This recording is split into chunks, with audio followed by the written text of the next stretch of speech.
Weapon 2024 தியேட்டர்ல தமிழ்ல வெளிவந்த ஒரு ஆக்ஷன் மூவி. குகன் சென்னியப்பன் இந்த படத்தை வந்து டைரக்ட் பண்ணியிருக்காங்க.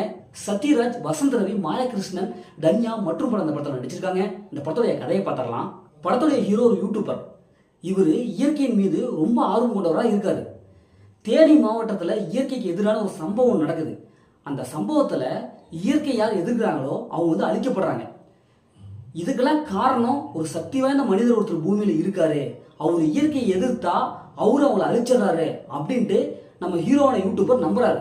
உடனே தேனி மாவட்டத்துக்கு போய் அவரை தேடுற பணியில் அவர் ஈடுபடுறாரு.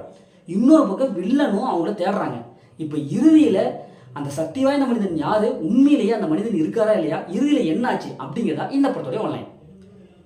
இந்த படத்துடைய பாசிட்டிவ் பார்த்தாவே படத்துடைய ஃபர்ஸ்ட் ஹாஃப் தாங்க.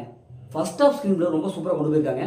அந்த ஹிட்லருடைய கதை அப்படியே ஒரு திரவத்தை வந்து தமிழர் எடுத்துகிட்டு வந்துட்டு அப்படின்ட்டு ஃபர்ஸ்ட் ஹாஃப்லாம் ஒரு பக்காவாக செட் பண்ணியிருக்காங்க. படம் பார்க்கும்போது அப்பா இது கண்டிப்பாக ஒரு ஹாலிவுட் படமாக தான் இருக்குது, அந்த அளவுக்கு பயங்கரமாக எடுத்திருக்காங்க அப்படிங்கிறது தான் தோணுது. படத்துடைய ஹீரோ சூப்பரான ஒரு பர்ஃபார்மன்ஸ் கொடுத்துருக்காங்க. சத்யராஜ் சார் செம்மையான ஒரு பர்ஃபார்மன்ஸ் கொடுத்துருக்காரு. அவர் ஆக்ஷன் சீக்வன்ஸி அப்படி மிரட்டரான சீன்ஸு அப்படி எமோஷனல் இப்படி எல்லாத்துலேயும் வந்து செம்மையான ஒரு பர்ஃபார்மன்ஸ் கொடுத்துருக்காங்க. படத்தில் நடிச்சிருக்க எல்லாமே ஓரளவுக்கு பர்ஃபார்மன்ஸ் கொடுத்துருக்காங்க. ஃபர்ஸ்ட் ஹாஃப் எல்லாமே சூப்பராக இருக்குது. படம் பார்க்குறது இன்ட்ரெஸ்டாக இருக்குது. அடுத்தது என்ன நடக்கும் அப்படிங்கிற மாதிரி அப்படியே படத்தை கொண்டு போகிறாங்க. இந்த படத்துடைய மைனஸ்னாவே செகண்ட் ஹாஃப் தாங்க.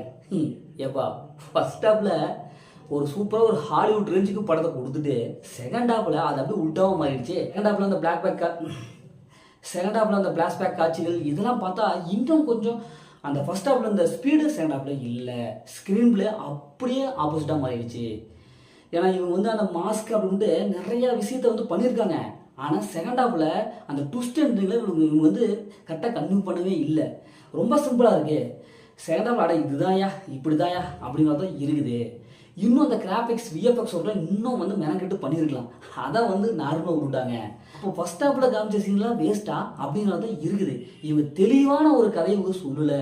அதே மாதிரி தெளிவான ஒரு ஸ்க்ரீன் பிளேவை செகண்ட் ஹாஃபில் கொடுக்கல. கிளைமேக்ஸ் அதே மாதிரி தான் ஒரு சுமாரான ஒரு கிளைமேக்ஸாக முடிச்சுட்டாங்க. ஒரு வித்தியாசமான கதை தான். ஆனால் இருந்தாலும் செகண்ட் ஹாஃப் ரொம்ப சொதப்பிட்டீங்களே பாஸ் அந்த அளவுக்கு தான் இருக்குது. சத்யராஜ் சார் அவங்க உண்மையாலுமே நல்லா ஒரு உழைச்சிருக்காங்க படத்துக்கு. அவங்களுடைய கேரக்டர் மட்டும் நம்ம மனசில் பதியுது. மற்ற கேரக்டர்லாம் அப்படியே ஏனோதான ஸ்கிரிப்ட் இருக்குது. இந்த படத்தை ஃபேமிலி பார்க்கலாம், கண்டிப்பாக ஃபேமிலியோட பார்க்கலாம். படத்தை அந்த மாதிரி எதுவுமே இல்லை. மொத்தம் படம் சூப்பராக இருக்கும், சும்மா இருக்காங்க. இந்த படம் ஒரு ஒன் டைம் வாட்ச் தான் நான் சொல்கிறேன். ஓகே, இதேமாதிரி அடுத்த ஒரு புதிய மூவிஸ் உடம்பு உங்கள் கவி பாரதி.